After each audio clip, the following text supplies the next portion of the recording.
ये कहानी है उस नर्स की जिसने उस समय की राजस्थान सरकार को भवरी की शादी हुई थी। उस समय भवरी की उम्र महज 12 साल थी।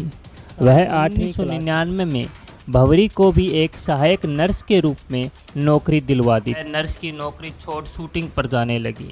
सार भवरी हर साल लाखों के सोने के गहने खरीदती। भवरी को चुभ गई। उसने दोनों को ब्लैकमेल करने की योजना बनाई। इस भवरी ने महिपाल के साथ एक अश्लील वीडियो रिकॉर्डिंग सीडी बना ली। सीडी के बदले वो महिपाल से लाखों रुपए की मांग करने लगी। मलखान पर दबाव बनाना चाहती थी और मलखान भी डर गया था। उसने यह भी दावा किया था कि उसकी सबसे छोटी बेटी का बाप मलखान सिंह है। वह डीएनए टेस्ट के लिए भी तैयार थी। वो धमकी देते हुए कहती है कि वो इस बात को सार्वजनिक कर देगी अगर इसके बदले मलखान ने उसे 50 लाख रुपए और 20 किलो सोना ना दिया तो। अगर वह ये सब दे देता है तो वह चुप रहेगी। दोनों नेताओं ने अपने राजनीतिक करियर को बचाने के लिए भवरी से किनारा कर लिया और बातचीत भी बंद कर दी। उन्होंने उसके फ़ोन उठाने तक बंद कर दिया था। अपने दावे और धमकी को बेअसर देख भवरी गुस्से में महिपाल मदेरणा के जयपुर आवास पहुंच गई। वह उसके घर में घुसकर हंगामा करने लगी। यहाँ भवरी को पीटकर आवेश से धकेल दिया जाता है। अब वह और भी बौखला गई और जुलाई 2011 में वह सीधे बीजेपी दफ्तर पहुंच गई, जहां उसने मलखान और महिपाल की सीडी का जिक्र किया। डेक्कन हेराल्ड की रिपोर्ट की माने तो भवरी ने उस सीडी के कुछ फोटो लोकल न्यूज़ चैनल और न्यूज़पेपर में लीक करवा दिए। उसने किसी नेता का नाम तो नहीं लिया, लेकिन इतना सुराग छोड़ दिया कि यह फ़ोटो महिपाल मदेरणा की है, ये साफ पता चल जाए। अगले दिन यह चैनलों में ब्रेकिंग न्यूज़ बन गई और सरकार डगमगा गई।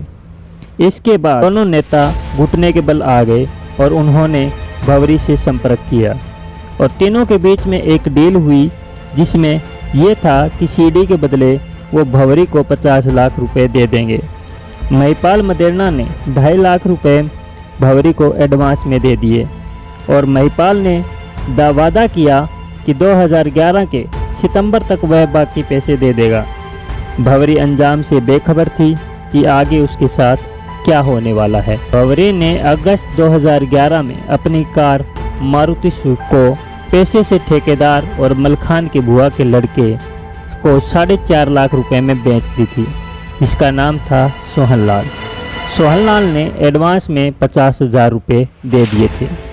1 सितंबर 2011 को सोहनलाल भवरी को बाकी के पैसे देने के लिए फ़ोन करता है।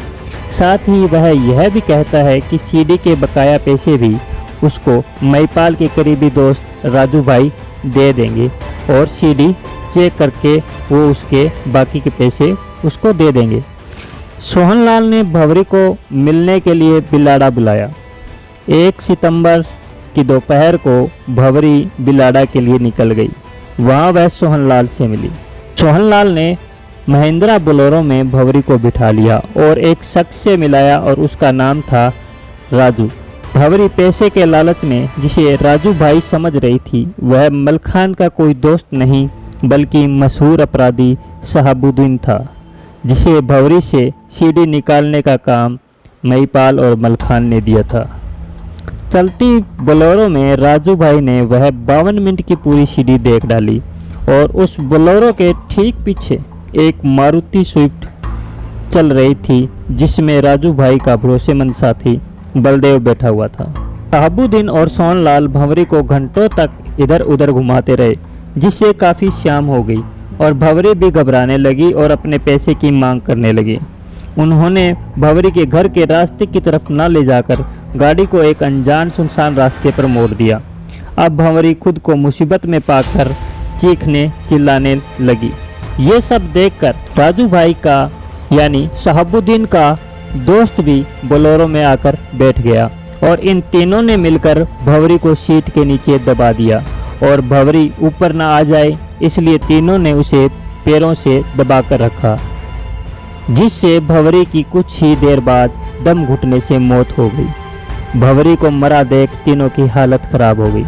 उन्हें भंवरी को मारने का ऑर्डर नहीं मिला था, अब बारी थी तो उसकी लाश को ठिकाने लगाने की।